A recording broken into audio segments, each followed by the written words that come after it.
lá, enquadramento ok, microfone tá ok, então o vídeo também tá ok. No ano de 1968, os Beatles, uma das maiores bandas inglesas, lançam a canção Blackbird, uma música que é inspirada nos acontecimentos que envolviam o movimento negro nos Estados Unidos.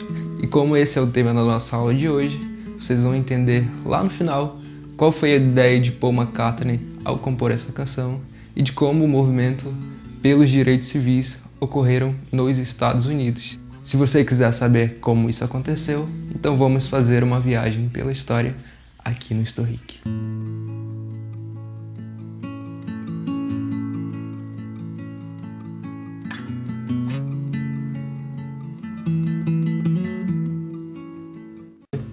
Para começarmos essa viagem, devemos voltar ao ano de 1619, nas colônias inglesas. A partir dessa data, os primeiros escravos chegaram em território norte-americano, na verdade, naquilo que viria a ser o território norte-americano. Naquele momento, o sistema ainda não era o de escravidão, mas o que pode ser chamado de servidão por débito. Então, basicamente, essas pessoas chegavam nas 13 colônias e tinham uma dívida com os senhores que bancavam o seu transporte, a sua alimentação, e eles tinham que utilizar a sua mão de obra para pagar essas dívidas. Mas com o tempo, esse sistema evolui da servidão para a escravidão, e algumas teorias falam que ocorreu uma certa influência do que aconteceu na América Portuguesa, como por exemplo na capitania de Pernambuco, onde nos engenhos de açúcar utilizavam-se mão de obra escrava, e isso se mostrou, do ponto de vista econômico e financeiro, algo lucrativo, algo que teve um relativo sucesso, e influenciou outras colônias como a colônia inglesa. Então, em 1619, no estado da Virgínia, chegam os primeiros servos que futuramente serão escravos. Saímos do ano de 1619 e chegamos em 1776, quando as 13 colônias se tornam independentes e dentro da Constituição eles sancionam o trabalho escravo por meio do que a gente conhece como Slave Code. E isso regularizava o trabalho e o uso da mão de obra escrava, principalmente nas colônias do sul dos Estados Unidos. Avançando mais um pouco, chegamos à Guerra de Secessão, entre 1861 e 1865. E nesse momento, a Guerra Civil aconteceu por conta da mão de obra escrava. Foi um dos motivos. O norte industrial estava preocupado com a expansão da sua indústria e os estados do sul, assentados no latifúndio, na monocultura e no trabalho escravo, estavam preocupados em afirmar e consolidar o uso desse tipo de mão de obra. E o presidente naquela época era Abraham Lincoln, com inclinações abolicionistas. Então isso gerava bastante lutas, questões, disputas políticas que resultaram na Guerra Civil Americana entre 61 e 65 do século XIX.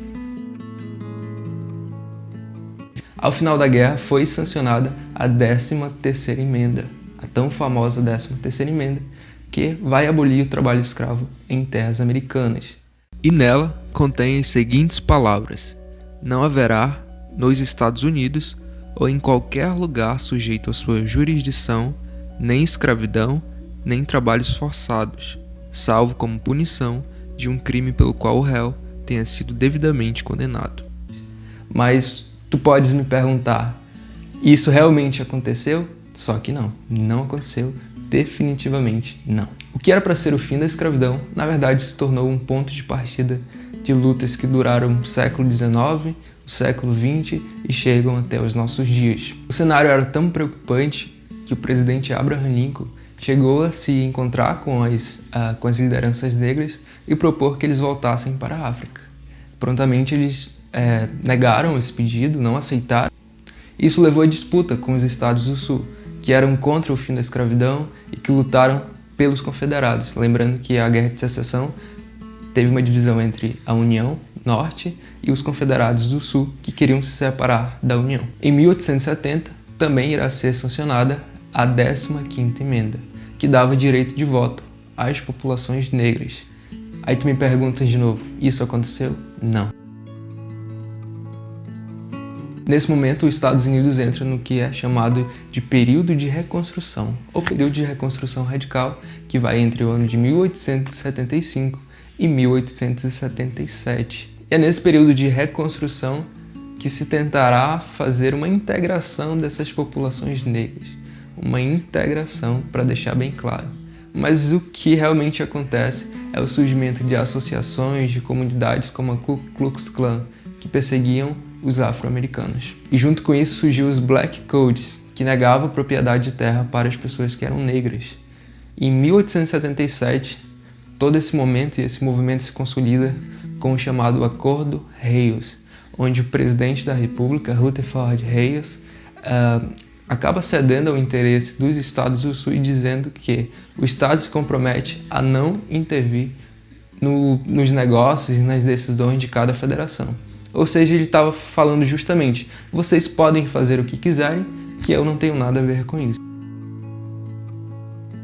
Já não bastasse os Black Codes e o Acordo Hayes, agora vão surgir explicações científicas para a escravidão e para a inferioridade das populações negras. Se antes existiam explicações teológicas dizendo que os negros eram descendentes de Cã, filho de Noé, e sendo assim, tinha uma maldição vinda do próprio Deus, agora eles utilizam das teorias darwinistas, de seleção natural, de aptidão de alguns e da fraqueza de outros, para justificar a discriminação, o preconceito e o racismo. Se os negros escapavam dos grilhões da escravidão, caíam presos nas amarras do preconceito. E isso vai ficar bem claro quando as leis de Jim Crow começam a surgir em vários estados norte-americanos. Tá, mas que leis são essas? São leis segregacionistas. Jim Crow significa Zé Ninguém, então são leis para Zé Ninguém. E a partir dela, a segregação vai ser posta em prática, seja em restaurantes, seja em bares, seja em escolas. Placas como Only for White, Only for Black, Coloring serão muito naturais, normais e típicas de se encontrarem.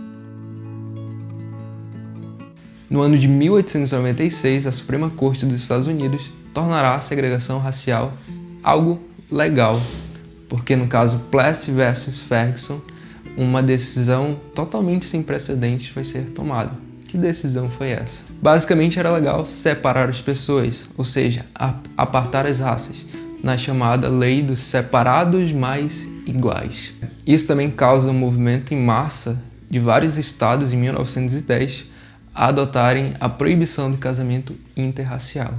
Agora surgem questões. Os Estados Unidos que se orgulhavam de ser uma terra de oportunidades, de liberdades, mas liberdade para quem? Oportunidade para quem?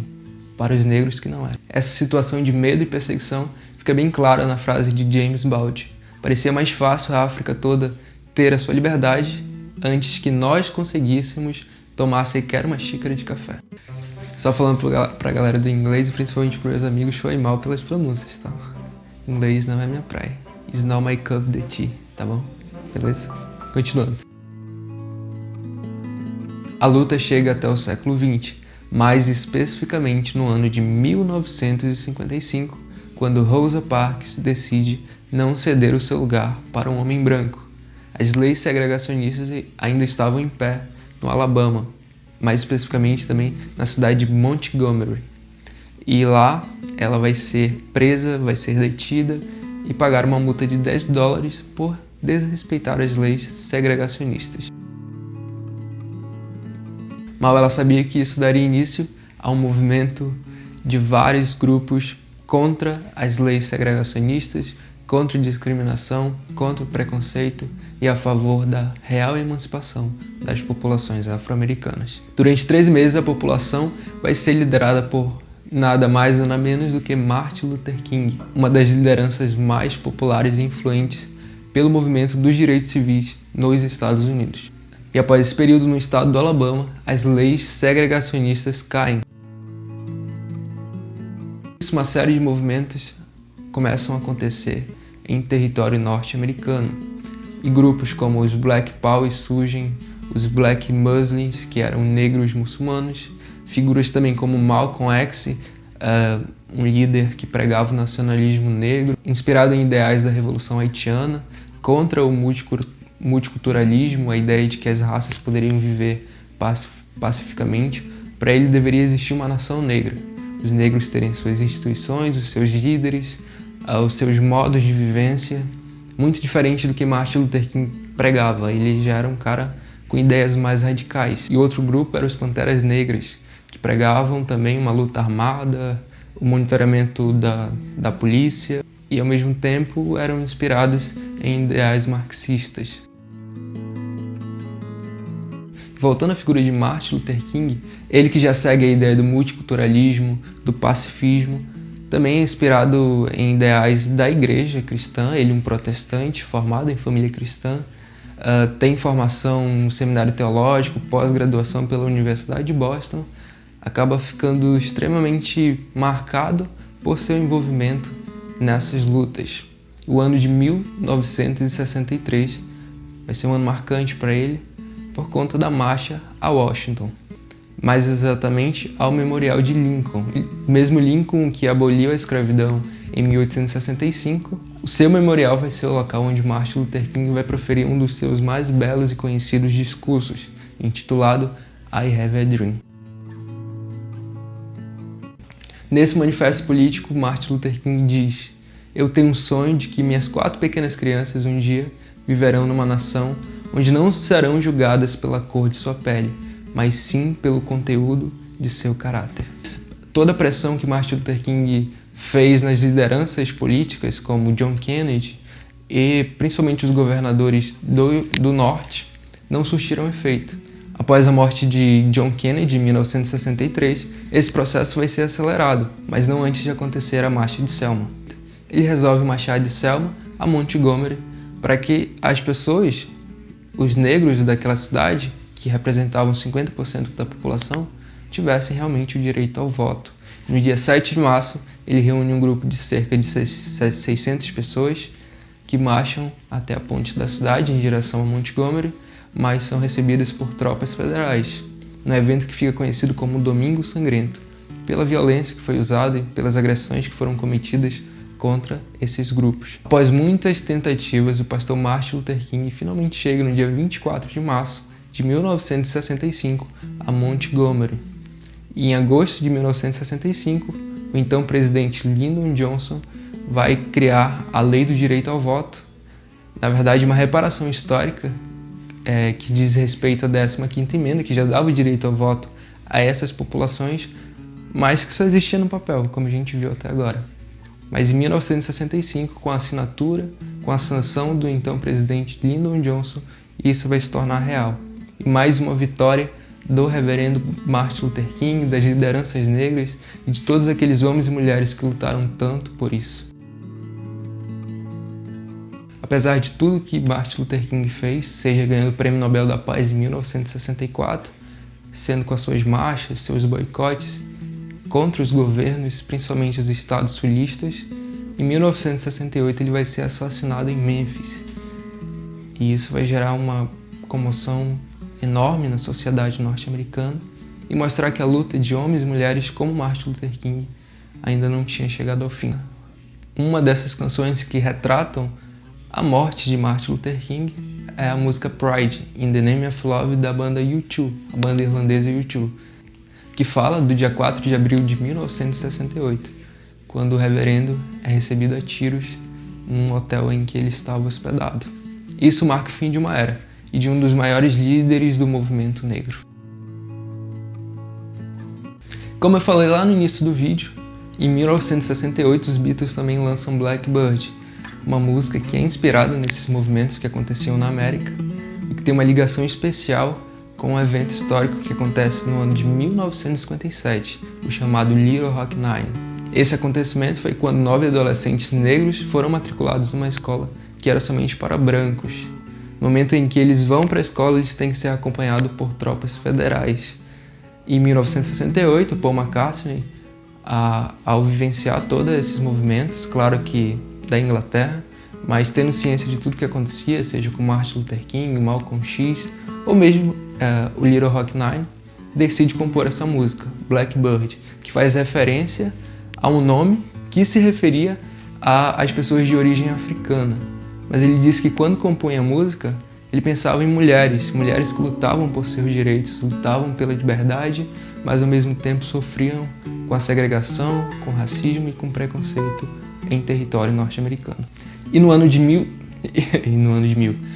2016 ele encontra duas dessas mulheres, como vocês podem ver nesse Twitter, e fala a seguinte coisa: incrível conhecer duas das mulheres do Little Rock Nine, pioneiras do movimento dos direitos civis e inspiração para Blackbird. Uma canção dos Beatles fala: Blackbird Flying, pássaro negro voe. Essa é a nossa mensagem do vídeo de hoje, uma mensagem de liberdade, de luta, mas ao mesmo tempo de conscientização. Como Martin Luther King falou no final do seu discurso, livres afinal, livres afinal. E o sonho de Martin Luther King ainda não se concretizou? Não. Mas temos que lutar para que isso se torne real um dia.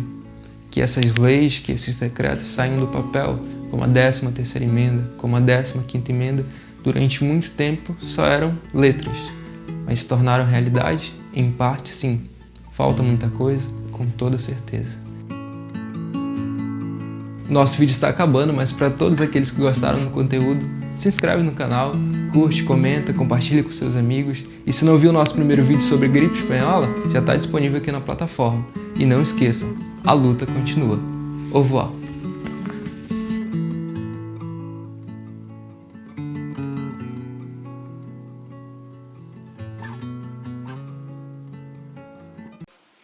Porra, a fim de tomar café, mas a fim de ir pra rua também, mas não pode. Tenso. Tomar café sempre é bom.